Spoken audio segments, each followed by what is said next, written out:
সকাল 10টার সময় ঘুম থেকে ওঠার বদলে মা বেটিতে সকাল 6টার সময় ঘুম থেকে উঠে বসে আছি।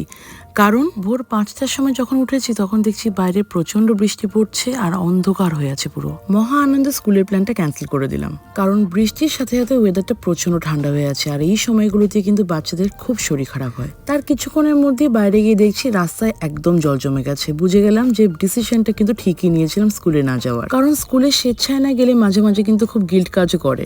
বাট রাস্তার এই ওয়েদার দেখে সেই ফিলিংটা কিন্তু আজকে আর একদমই হয়নি। ভাবলাম টানা একটা ঘুম দেবো, কিন্তু এই যে মহারানী রেনা সকাল 6টার সময় ঘুম থেকে উঠে বসে আছে। মাম্মা মামাকে রেডি করে দাও, স্কুলে যেতে হবে, বন্ধুরা চলে আসবে, ম্যাম বকবে, সব কিছু বলতে হবে। সেই কাকের মতো সকাল থেকে বসে তারপর কাজকর্ম সেরে রেনাকে মায়ের কাছে রেখে, মানে মাকে রেনার কাছে রেখে আমি চলে গেছিলাম রুশাসে।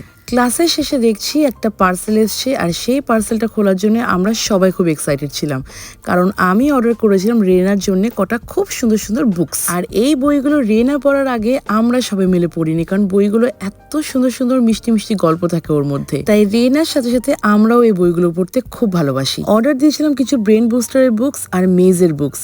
রিসেন্টলি রেনা মেজের বুক সলভ করতে প্রচন্ড ভালোবাসছে। তারপরে বারাসাতের ফেমাস মশা তাড়ানোর জন্য অর্ডার দিয়েছিলাম আরো দুটো রোল অন রেনার জন্য। এই মাদার্স পার্সের রোল অনগুলো দেখছি আমার খুব কাজে লাগছে। তারপরে আরো পার্লারে কিছু টুকিটাকি জিনিস অর্ডার দিয়েছিলাম। দিদির জন্য একটা এরকম ভয়েস ফিল্টারের গ্যাজেট অর্ডার দিয়েছিলাম, যেটা কিনা ও নেলসে যখন ও ভয়েস ওভার গুলো দেয়, যেগুলো ক্লাসে দেখায়, সেগুলো তোর খুব কাজে লাগবে। তারপরে সন্ধ্যেবেলা জল ঠেঙে ঠেঙে বাড়িতে এলাম, কারণ বারাসাতে পুরো ওয়াটার লক, চারিদিকে জল, হাঁটু অব্দি জল বললে ভালো হয়।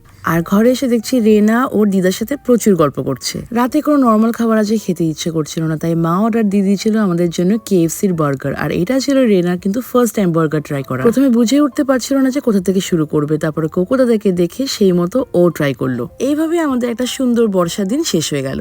Thank you for watching. সবাই খুব ভালো থেকো, টাটা।